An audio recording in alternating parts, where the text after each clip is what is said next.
Have you heard whispers about BRICS nations creating a new currency to challenge the US dollar? The story making headlines isn't exactly what you think. While many believe Brazil, Russia, India, China, South Africa, and their new members are launching a unified currency like the euro, the reality is far more strategic and complex.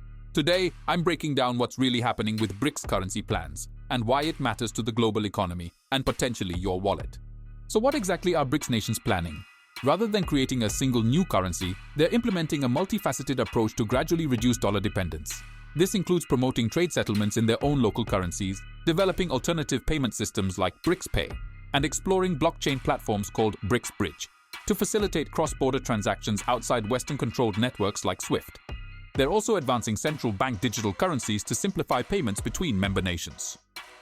While there's talk of a theoretical gold-backed unit currency, that remains a distant aspiration rather than an immediate goal. Why this push away from the US dollar?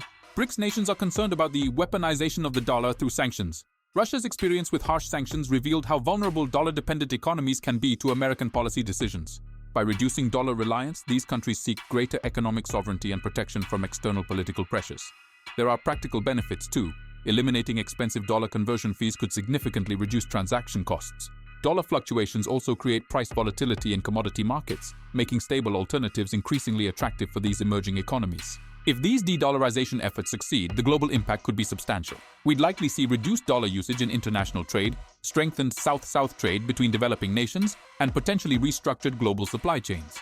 The development of alternative payment platforms could revolutionize cross-border transactions, making them more efficient and accessible. For individuals, these shifts might lead to greater currency volatility, making investment diversification beyond dollar-denominated assets increasingly important as a wealth protection strategy. Despite their ambitions, BRICS faces enormous challenges. These nations have vastly different economic structures, inflation rates, and monetary policies, making unified currency governance nearly impossible. Political tensions like those between China and India further complicate cooperation. The dollar's established dominance, with its deep liquidity, robust financial infrastructure, and global trust, creates a formidable barrier for alternatives. Even creating the necessary institutions and harmonizing diverse financial systems presents immense logistical hurdles. Some members, like India, have expressed reservations about complete de-dollarization, preferring to focus on local currency trade while maintaining dollar stability. Will BRICS replace the dollar as the world's reserve currency? Most experts agree this is highly unlikely in the foreseeable future. The dollar's entrenched position in global reserves and currency trading gives it unmatched liquidity and stability. What's more realistic is a gradual evolution toward a multipolar payments landscape with increased local currency trade, various regional payment systems, and more fragmented global reserves. This represents not a revolution, but an evolution of the global financial system, one that bears watching as one of the most significant economic shifts of our time.